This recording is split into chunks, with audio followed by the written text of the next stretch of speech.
A paz do Senhor Jesus, estamos iniciando mais uma aula de profecia e de escatologia bíblica no seu lar, e eu quero mais uma vez agradecer por sua audiência, a você que é aluno deste curso de profecia bíblica, a você que acompanha a programação da Rede Brasil pela TV ou pela internet. O sincero desejo do nosso coração é que não só os instantes finais, mas toda a programação da Rede Brasil esteja sendo uma bênção para a sua vida. Que Deus te abençoe, que as bênçãos de Deus continuem sendo derramadas sobre a sua vida, sobre a sua família. Seja muito bem-vindo aos instantes finais. Se você está acompanhando diariamente o nosso programa, você sabe que nós estamos estudando sobre a atualidade da mensagem dos profetas menores, estes livros que foram escritos há milênios, esses grandes homens de Deus que falaram, não é? Para os filhos de Israel, para o povo de Judá, de Jerusalém, também para o povo de Edom, para os ninivitas. Mas que coisa interessante, a mensagem destes livros, a mensagem destes profetas, elas também são atuais, são contemporâneas. Existem muitas lições que nós podemos extrair, não é? Que se aplicam à nossa sociedade. Agora, de forma mais específica, nós estamos estudando sobre o livro de Oséias, não é? Vamos relembrar o que foi que vimos nas aulas anteriores? Nós estudamos sobre o casamento de Oséias com uma mulher de prostituição chamada Gomer e o nascimento de seus filhos, né? Jezreel, Lohuama e Loami. Nós dissemos aqui que os nomes foram dados pelo próprio Deus porque são nomes proféticos. E estudamos também no último programa que a infidelidade de Gomer simboliza a deslealdade de Israel. Foram temas dos programas que nós já estudamos. Hoje nós estudaremos sobre o seguinte tema: Oséias denuncia as iniquidades do povo de Israel. Vamos para a introdução da nossa aula. Nós dizemos assim, que uma das principais atividades dos profetas era falar em nome de Deus. Na verdade, os profetas, eles foram uma espécie de porta-voz, um mensageiro, um arauto de Deus, né? Deus levantou os profetas principalmente em momentos de crises, em momentos de abandono da fé, de apostasia e principalmente em momentos de idolatria. E aqueles homens foram levantados como mensageiros, como arautos, como porta-voz de Deus, para transmitir a mensagem de Deus aos homens e principalmente às 12 tribos de Israel. E qual era a finalidade desses profetas? Na nossa introdução nós vamos dizer que eles foram levantados por Deus, falaram em nome de Deus, fazendo o quê, professor? Denunciando os pecados da nação, chamando o povo ao arrependimento, anunciando também castigo divino. E eu posso dizer que assim como o profeta Oséias não foi diferente, não é? Ele foi usado por Deus para protestar acerca de diversos pecados cometidos pelo povo de Israel, tais como violência, roubo, adultério, falso testemunho e principalmente a negligência no conhecimento de Deus. Ele também anunciou o juízo divino que sobreviria à nação de Israel, como nós veremos a seguir. Então, nós vamos perceber que Oséias foi levantado por Deus com essa função, não é? Denunciar pecados, chamar os homens ao arrependimento, anunciar juízo, castigo divino para a nação de Israel. Lembrando a você que Oséias, ele profetizou para o reino do norte, de forma mais específica, não é? Para as 10 tribos. Vamos para o texto que nós vamos estudar hoje. Hoje nós estaremos estudando o capítulo de número 4. No versículo 1, Oséias diz assim: filhos de Israel, e esses filhos de Israel, já falei, são as 10 tribos, né? O reino do norte, escutem a palavra do Senhor. Olha que coisa interessante. Porque Oséias diz, escutem, ouçam a palavra do Senhor. Oséias estava deixando bem claro que a mensagem não era dele. Ele estava apenas transmitindo a palavra de Deus. Ele tinha essa convicção. Quando nós lemos os livros proféticos, né, essas frases, elas são comuns. E veio a mim a palavra do Senhor, e disse o Senhor Deus, assim diz o Senhor. E essas frases, elas são uma espécie de uma autenticação, uma autenticidade de que aquelas mensagens não foram proferidas simplesmente por homens, mas aqueles homens falaram em nome de Deus. Eles foram usados pelo Espírito Santo para transmitir a mensagem que estava no coração de Deus. E por isso, o profeta Oséias, ele deixa bem claro que os filhos de Israel deveriam ouvir não as palavras de Oséias, e sim as palavras de Deus através de Oséias.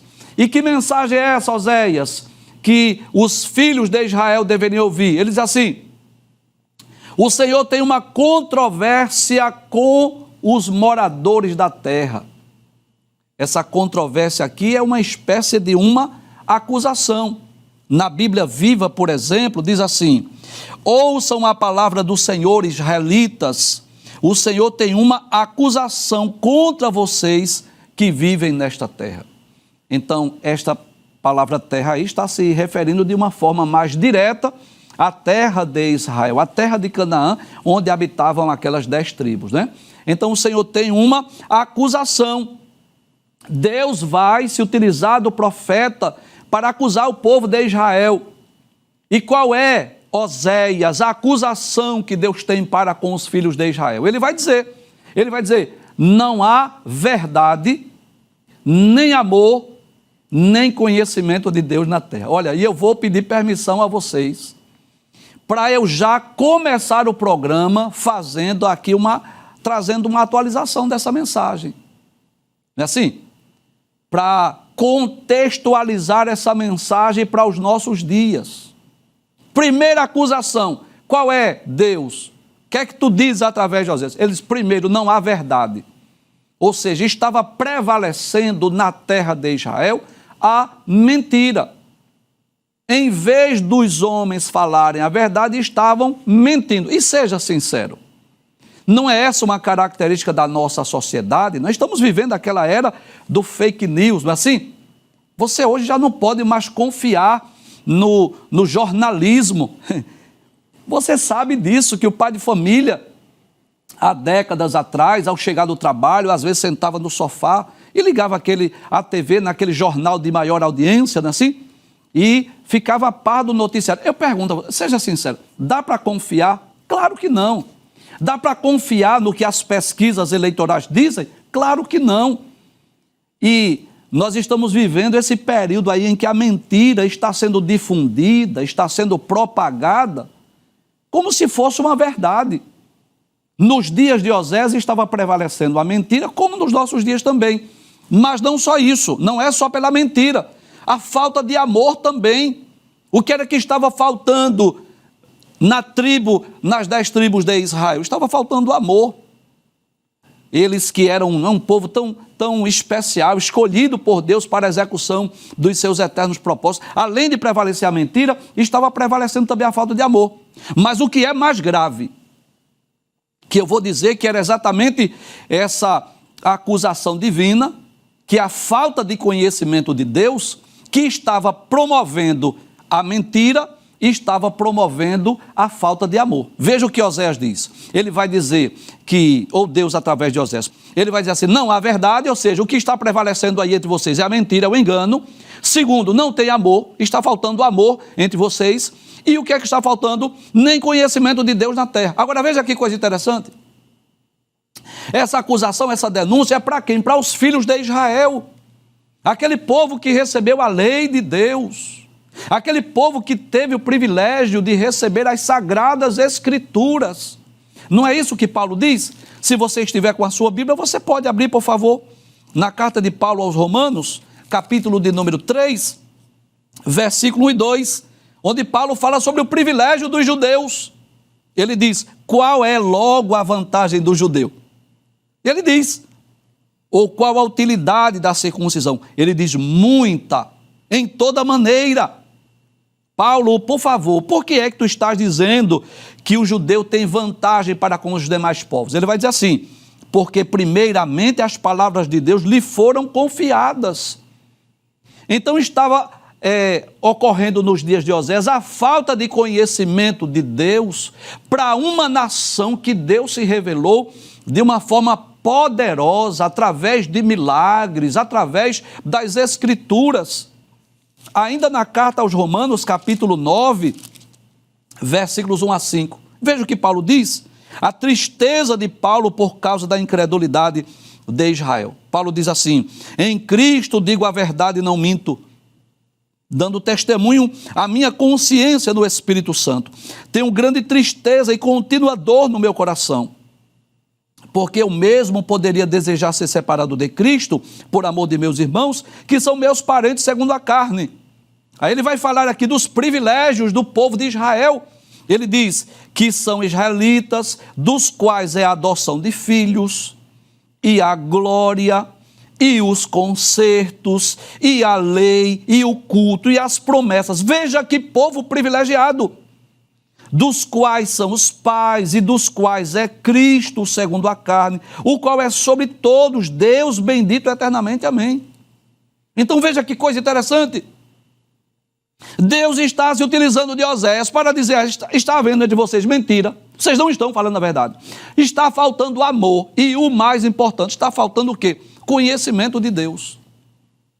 É como que faltar pão em uma padaria, porque Deus deu a lei, Deus deu o culto, né? Eles tiveram o privilégio de conhecer a Deus de uma forma soberana, extraordinária, sobrenatural. Lendo a Bíblia Sagrada, nós vamos perceber isso. A história de Israel é marcada por milagres, coisas extraordinárias, mas Deus está acusando o povo pelo fato de não ter conhecimento de Deus da terra. E como resultado desta falta de conhecimento de Deus, aí prevalece a mentira, a falta de amor, mas não para por aí. Veja o que diz o versículo de número 2. Ele continua dizendo assim: mas apenas o juramento falso. Olha aí. Se falta a verdade, o que é que está prevalecendo? Juramento falso, falsas testemunhas, pessoas que iam para os tribunais mentir, dizendo que viu sem ter visto, dizendo que ouviu sem ter ouvido, ou dizendo que não viu quando viu, ou dizendo que não ouviu quando ouviu. O que mais? Mentira, assassinato, roubo, adultério. Veja a sequência, as consequências de uma nação que não tem conhecimento de Deus. Há violência e homicídio sobre homicídio. Sejamos sinceros. Seja sincero. Parece que Oséias está falando dos nossos dias, sim ou não? Parece que ele está falando da nossa nação. Deixa eu ler esse texto mais uma vez, já que o tema dessa temporada não é esse, a atualidade da mensagem dos profetas, parece até que está falando dos nossos dias. Veja se não está. O que é que prevalece quando não há conhecimento de Deus? O juramento falso, pessoas que vão para os tribunais mentir. O que mais? Mentira, assassinato, né? Violência, roubo, adultério, violência, homicídios sobre homicídios. E eu trago um alerta. Eu trago um alerta para esta geração. Que a falta de conhecimento de Deus, inevitavelmente, trará como consequências prejuízos irreparáveis. Eu vou repetir essa frase. A falta de conhecimento de Deus trará prejuízos irreparáveis. Por que é que há tanta perseguição à Bíblia? Por que é que querem proibir que a Bíblia esteja lá nas estantes, nas bibliotecas públicas? Por que é que querem proibir que fale o nome de Deus, por exemplo, nas audiências, nos tribunais? É simples, querem tirar Deus de cena, querem tirar Deus da história dos homens. Quer que eu seja sincero? Eu vou ser bem direto, eu não vou falar por parábola não, eu vou ser bem direto. Nas escolas que os nossos filhos estudam, a maioria é assim. Pode ter carnaval? Pode ter festa de carnaval. Pode ter quadrilha junina? Pode ter festa de Halloween, levar os meninos lá vestidos de bruxa? Pode fazer uma oração? Não, oração não, aqui não é igreja. Vá desenvolver sua religiosidade lá na sua igreja, no seu culto. Pode ler a Bíblia? Não, você pode ler qualquer outro livro, menos a Bíblia. E por que isso? Não dá para perceber, não, que querem tirar Deus da história dos homens? E à medida que a humanidade se afasta de Deus, consequentemente se aproxima do diabo e do pecado. Não tem como evitar isso. Então, esses problemas, esses pecados que estavam ocorrendo lá em Israel, a causa maior, qual era? A falta de conhecimento de Deus. Deus havia dito aos filhos de Israel que ensinasse a lei de Deus, a palavra de Deus aos seus filhos. Você lembra disso? Que foi que Deus disse a Josué? Não se aparte da tua boca o livro desta lei, medita de dia e de noite, tenha cuidado de fazer tu conforme tudo quanto nele está escrito, porque então farás prosperar o teu caminho e prudentemente te conduzirás. Não é assim? Josué capítulo 1, versículo 6 a 9, não é assim? Leia, por favor. O que é que diz o Salmo 1? Veja, Salmo 1, bem-aventurado é o varão que não anda segundo o conselho dos ímpios, não se detém no caminho dos pecadores, não se assenta na roda dos escarnecedores, antes tem o seu prazer na lei do Senhor, e na sua lei medita de dia e de noite. E o salmista compara essa pessoa que medita nas Sagradas Escrituras, diz que ele será como uma árvore frutífera, não é? Plantada junto aos ribeiros de águas, que dá o seu fruto na estação própria, cujas folhas não caem, e tudo quanto fizer prosperará. O que é que diz Deuteronômio capítulo 28? Se você ler Deuteronômio 28, você vai perceber isso. Até o versículo 14 é só bênção para quem ouve, para quem cumpre, para quem obedece à palavra de Deus. Deus disse que os israelitas seriam prósperos, seriam abençoados, que Deus iria abençoá-los nas suas casas, que Deus iria abençoá-los na sua terra, o seu campo, a sua lavoura, a sua vaca. Eles seriam prósperos, seriam abençoados. Agora, leia a partir do versículo 15. Se vocês não cumprirem, se vocês não obedecerem, se vocês não guardarem, as maldições virão sobre vocês. Então, é inevitável. Se não cumpre, se não obedece, não espere bênção de Deus. Eu vou repetir essa frase, eu quero deixar bem claro aqui. Se não cumpre, se não obedece, se não segue os mandamentos da palavra de Deus, não espere bênçãos. O que é que está ocorrendo com a nossa nação? Vou falar de Brasil agora. Estão querendo a liberação das drogas porque alguém tem interesse nisso. Você sabe disso. Então querem aprovar a liberação das drogas, querem aprovar o aborto, por exemplo, a ideologia de gênero, ou seja, tudo aquilo que a Bíblia condena, a sociedade quer aprovar. E quando eu digo a sociedade, eu falo de maioria, não digo todos, né? Ou um grande número. Então, o que a Bíblia condena, aí a sociedade, muitos dos nossos políticos governantes, querem fazer o quê? Apoiar. E o que a Bíblia apoia e aprova, eles querem reprovar. Dá para entender? Então, é a contramão da lógica humana. Aí você vai esperar o quê? Bênção, é? Vai esperar o quê? Prosperidade para essa nação? Eu não estou esperando bênção nem prosperidade, não. Porque a história mostra isso. A história de Israel mostra isso. Toda vez que Israel afastou-se de Deus, eles colheram consequências drásticas, juízo, castigo.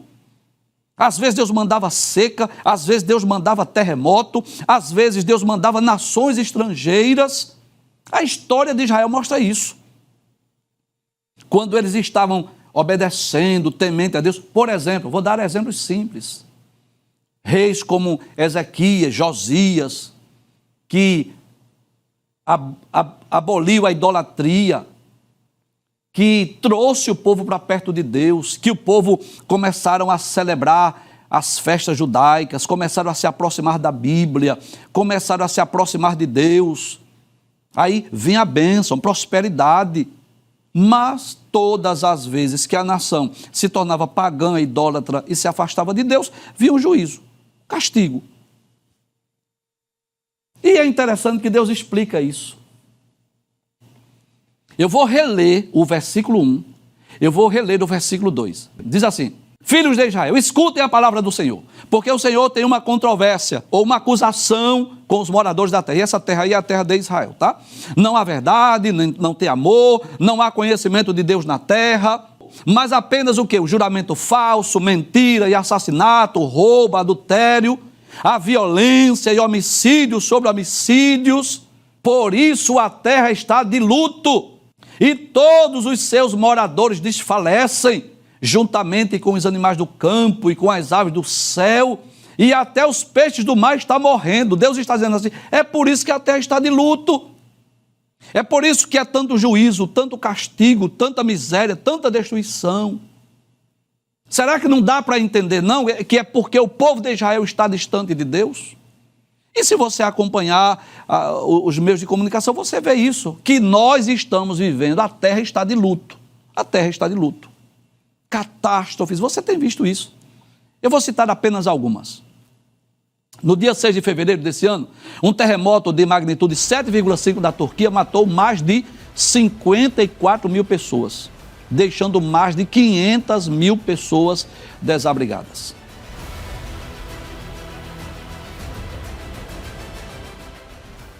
No dia 8 de agosto, fortes ventos causados pelo furacão Dora atingiram a cidade de Lahaina, na ilha de Maui, no estado do Havaí. Os ventos derrubaram postes de energia, causando o início de incêndio que matou cerca de 114 pessoas, deixando mais de 2.000 pessoas desaparecidas.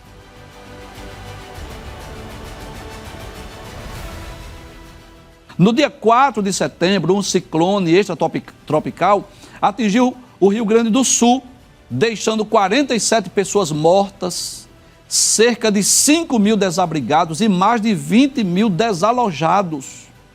Dezenas de propriedades rurais foram afetadas e mais de 21.000 animais morreram com a passagem do ciclone.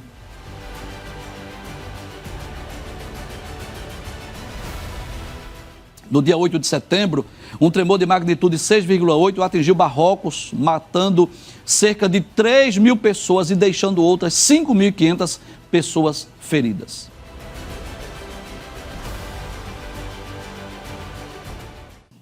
Então perceba, olha que coisa interessante. Deus vai dizer a Oséias que a terra está de luto. Por isso a terra está de luto. Os moradores da terra desfalecem, juntamente com os animais do campo, com as aves do céu e até os peixes do mar, estão morrendo. Ou seja, por conta do paganismo, por conta da idolatria, por conta do afastamento de Deus. Aí vem tanto as consequências espirituais, não é assim? O distanciamento de Deus, o afastamento de Deus, que vai resultar em quê? Nós já dissemos, mentira, assassinato, violência, adultério, né? Uma série de pecados, uma série de problemas causados por esse afastamento de Deus e, como consequência, o castigo, o juízo divino sobre a nação de Israel. E é bom lembrar isso, que nós vamos falar desse tema em praticamente todos os livros dos profetas menores. Então, aí Deus diz que a terra está de luto. Os moradores da terra estão o quê? Desfalecendo. Até os animais do campo, até as aves do céu, até os peixes do mar estão morrendo. Quero deixar bem claro aqui que é Deus que manda a chuva, é Deus que torna a terra produtiva, é Deus que dá progresso e prosperidade às nações, no sentido geral. Você sabe disso. E uma nação, qualquer uma, não é só o Brasil não, tá? É qualquer nação, começando lá da nação de Israel. Essa é a tendência natural. Buscou a Deus, aproximou-se de Deus, começou a guardar, cumprir os mandamentos. O que é que acontece? Bênçãos.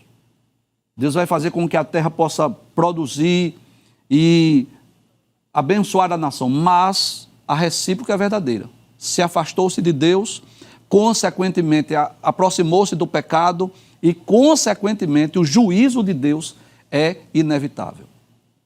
Veja o que ele diz no versículo de número 4. Ele diz assim: todavia, que ninguém acuse nem repreenda, porque a minha acusação é contra vocês, sacerdotes. E agora Deus vai falar para uma classe, um grupo de pessoas específicas. Deus vai falar com a liderança religiosa de Israel. Eu quero ler esse versículo em outras duas versões. Eu quero ler na versão, porque essa que está na tela é a Nova Almeida atualizada, e eu quero ler na Almeida Revista e Corrigida e quero ler na Bíblia Viva. Oséias capítulo 4, versículo 4, diz assim, na Almeida Revista e Corrigida: Todavia ninguém contenda, nem qualquer repreenda, porque o teu povo é com os que contendem com o sacerdote. Na Bíblia Viva diz assim: ninguém deve apontar para outra pessoa tentando jogar sua própria culpa sobre ela. Não coloque a culpa em outras pessoas, não. Assuma seu erro. Aí diz assim: você, sacerdote, é a você que estou acusando. Olha que coisa trágica. Deus está se utilizando do profeta Oséias para acusar quem? Os sacerdotes. E você sabe disso. Quem eram os sacerdotes? Era outro grupo de mediadores, chamados, escolhidos por Deus, vocacionados, capacitados. Os sacerdotes eram levitas, era da família de Levi, da tribo de Levi. Eram aqueles responsáveis pelo culto, responsáveis pelas ofertas. Eram eles que tinham aquela incumbência, né, de cuidar, de acordo com a época, né, do tabernáculo, de oficiar no templo, de oferecer incenso, oferecer holocausto, de ensinar a palavra de Deus, de interceder pelo povo.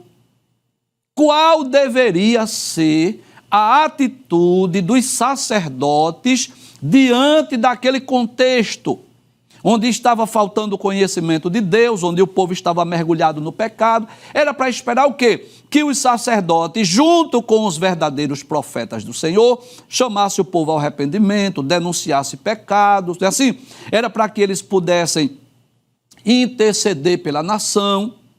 Só que nos dias de Oséias, os sacerdotes eram corruptos.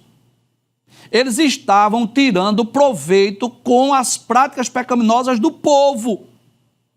Eram eles que deveriam servir de exemplo e estavam servindo de quê? De escândalos.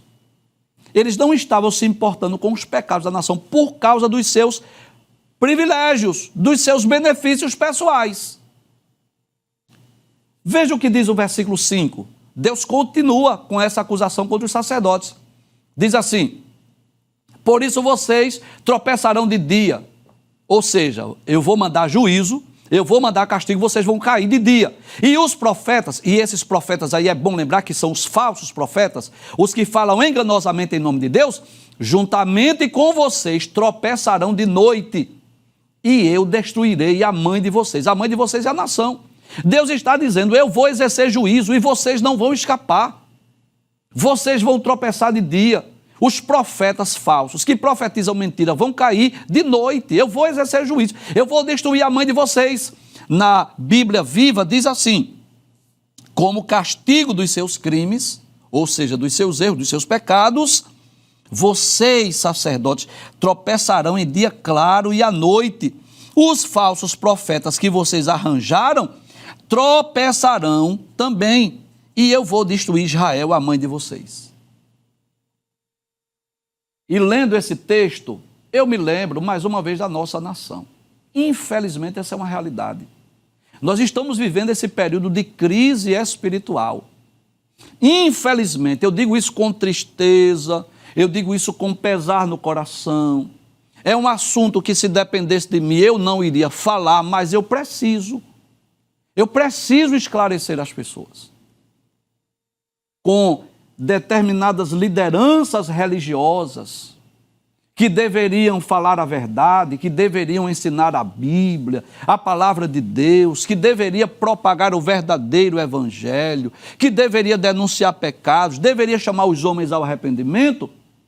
Muitos, eu não estou generalizando, claro que não, mas muitas dessas lideranças religiosas, pessoas que se dizem cristãs, pessoas que se dizem evangélicas, eu vou ser bem direto, tá? Não vou falar por parábola, não. Pessoas que se dizem apóstolos de Jesus Cristo, pessoas que se dizem bispos, pessoas que se dizem pastores, mas não estão andando de acordo com os princípios estabelecidos na palavra de Deus. Simples assim. Estão, em certo aspecto, colaborando para a proliferação do pecado da nossa nação. E por quê? Benefícios pessoais, pensando em si mesmos. Não é assim? Não é uma verdade? Quantos que se dizem aí bispos, que se dizem pastores, que se dizem apóstolos, mas que não pregam o verdadeiro evangelho, o genuíno evangelho, que não fala sobre a cruz de Cristo, que não fala sobre o novo nascimento, que não fala sobre salvação, que não fala sobre arrependimento, confissão de pecado, que não fala sobre arrebatamento da igreja, que não fala sobre as verdades bíblicas, a doutrina da santificação. Não! São líderes cujo objetivo é apenas enganar as pessoas. O objetivo é enganar, é trazer um evangelho light, sabe? Aquele evangelho que não tem cruz, aquele evangelho que não tem renúncia, aquele evangelho que você pode ser crente do seu jeito, do seu... Não, Deus ama todos, não venha para cá, não. Deus ama todos, aí vai trazendo e vai deixando as pessoas nas suas práticas pecaminosas. E é claro que eu deixo bem claro aqui que Deus ama a todos. Jesus disse, vinde a mim todos. Ele chama, o convite é universal. Agora, depois que tem um encontro com Cristo, a vida não pode ser a mesma. Seja sincero. O gadareno, depois que teve um encontro com Cristo, ele continuou possesso? Não. Ele continuou despido? Não. Ele continuou clamando pelos sepulcros? Não. O que foi que houve? Mudança, transformação. Evangelho é poder de Deus, é isso que Paulo diz. E eu devo pregar sobre o amor de Deus? Sim. Dizer que Deus ama a todos? Sim. Que o evangelho está aberto para todos? Sim. Agora, depois que você faz parte da igreja de Cristo, aí você tem que se adequar à verdade bíblica. O problema é que as pessoas estão querendo que a Bíblia venha se adequar ao meu comportamento, às minhas práticas. Não é assim. Quando um jovem... ele entra, por exemplo, nas Forças Armadas, quer seja Marinha, Exército ou Aeronáutica, ele não vai ditar as normas lá dentro, não. Se ele entrar naquele quartel, ele vai ter que se submeter ao regimento daquele quartel. Ele não vai se vestir do jeito que ele quiser, ele não vai fazer o que ele quiser da vida, não. Olha, você vai se alistar no serviço militar? Vou. Você quer servir as Forças Armadas? Quero. Você quer entrar aqui no Exército? Quero. Pronto, aqui tem regimento, viu? Se você quiser ser um soldado do Exército, você vai ter que andar por esse regimento aqui. É assim ou não? É. Ah, porque eu gosto da farda da Marinha, eu gosto do branco. Então você vai para lá, para a Marinha. Aqui, se você quiser, você vai ter que usar a farda do Exército. É assim, simples assim. Não é a igreja que tem que se adequar a mim. Não é a Bíblia que tem que se adequar a mim. Sou eu que tenho que me adequar à Bíblia. É a igreja que tem que se adequar às Escrituras. A Bíblia é a nossa regra de fé e prática. Então, o que era que estava ocorrendo nos dias de Osés? Os próprios sacerdotes estavam, por interesses pessoais, estavam enganando as pessoas. Olha, eu vou dizer uma coisa. Eu espero que você não chegue lá. Eu espero que você não chegue. Eu espero que você não seja condenado, que você não esteja no grupo que vai para o lago de fogo. Mas aquelas pessoas que forem, vai encontrar lá muitos, mas não é pouco não, muitos líderes religiosos. Eu não tenho dúvida disso. Porque foi Jesus quem disse que muitos me dirão naquele dia, Senhor, Senhor, em teu nome nós profetizamos, nós fizemos maravilha. Jesus vai dizer assim, apartai-vos de mim porque eu não vos conheço. Veja o que diz o versículo 6. O meu povo está sendo destruído, pois lhe falta o conhecimento. Conhecimento de quê? Da Bíblia, da verdade, conhecimento de Deus. Pelo fato de vocês, sacerdotes, rejeitarem o conhecimento. Os próprios sacerdotes estavam rejeitando o conhecimento de Deus. Aí Deus diz assim, também eu os rejeitarei, para que não mais sejam sacerdotes diante de mim. Eu vou rejeitar vocês, visto que se esqueceram da lei do seu Deus. Olha que tragédia. Os próprios sacerdotes esquecendo da lei de Deus. Aí Deus diz assim, também eu me esquecerei dos seus filhos. Eu vou esquecer de vocês. Vocês não esqueceram de mim, não esqueceram da minha lei, eu também vou esquecer de vocês. É isso que vai acontecer no dia do juízo, do julgamento. Não tenho dúvida disso. Muitos líderes cristãos, evangélicos, serão lançados lá no lago de fogo. Esqueceram de Deus, esqueceram da sua palavra. Aí Deus diz assim, eu vou esquecer de vocês. Veja o que diz o versículo 7. Ele diz assim, quanto mais estes se multiplicaram, né, os sacerdotes, tanto mais contra mim pecaram. Ou seja, quanto mais sacerdotes, mais pecaram, né? Mais pecado. Aí diz assim, eu mudarei a sua honra em vergonha. Veja bem, o que é que Deus está dizendo? Que vai mudar, tirar a honra dos sacerdotes, dessa classe tão privilegiada, responsável em ensinar a Bíblia, em interceder pelo povo. Deus diz assim, eu vou mudar a glória em vergonha. Versículo de número 8, Deus diz assim, alimentam-se do pecado do meu povo e o seu maior desejo é que o povo continue a pecar. Olha que tragédia! Em vez de eles repreender o povo pelos seus pecados, eles estavam querendo que o povo continue pecando. E por quê? Quanto mais pecado, mais cordeiro. Quanto mais pecado, mais ovelha. Dá para entender isso? Por isso, tal povo, tal sacerdote. E eu os castigarei pela sua conduta e lhes darei o que merecem por seus atos. Então é Deus que está dizendo, eu vou punir, eu vou castigar. Porque em vez dos sacerdotes chamarem os homens ao arrependimento. Na prática seria isso. A mensagem do evangelho é essa, assim, olha, Deus ama a todos. Você, não importa o seu passado, não importa o que você fez, por onde andou, venha a Cristo. Aí, agora sim, você é membro do corpo de Cristo, assim, olha, agora você vai ser regido por esta palavra. E assim, aquele que furtava, você não vai furtar mais. Aquele que vivia nos vícios, você não vai mais andar pelos vícios. Você vai ser uma nova criatura em Cristo. Não é isso que Paulo diz? E assim que se alguém está em Cristo, nova criatura é. As coisas velhas passaram, eis que tudo se fez novo. Não é tudo que se fez novo? Pronto. É a Bíblia quem diz. Aí, o que é que muitos líderes estão fazendo? Estão igual os sacerdotes lá dos dias de Oséias. Não, pode vir, não, continue, permaneça. Não, do mesmo jeito. Esse não é o evangelho da Bíblia. Para concluir, o versículo de número 10. Como consequência dos seus erros, dos seus pecados, Deus diz assim, comerão, mas não vão ficar satisfeitos. Eles se entregarão à prostituição, mas não vão se multiplicar, porque deixaram de adorar o Senhor.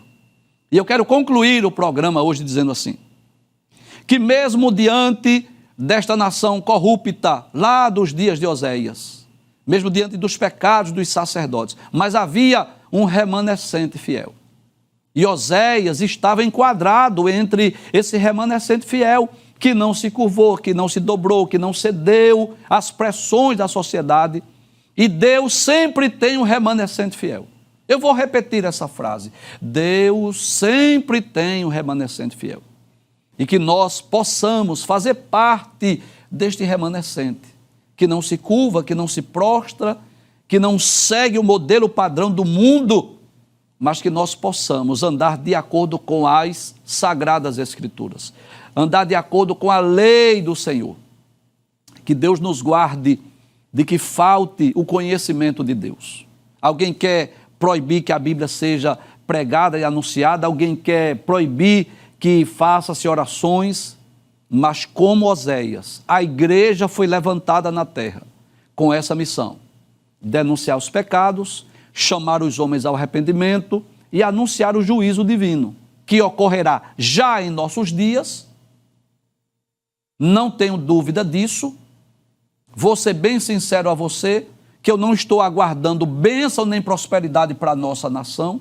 O que eu estou esperando é juízo, é castigo, porque é isso que diz a Bíblia, e um juízo maior que virá no futuro, tanto por ocasião da grande tribulação, como também da condenação eterna no lago de fogo. Mas que Deus possa, que Deus nos ajude, que nós estejamos como Oséias, que sejamos os profetas, os mensageiros, os porta-vozes de Deus para essa geração.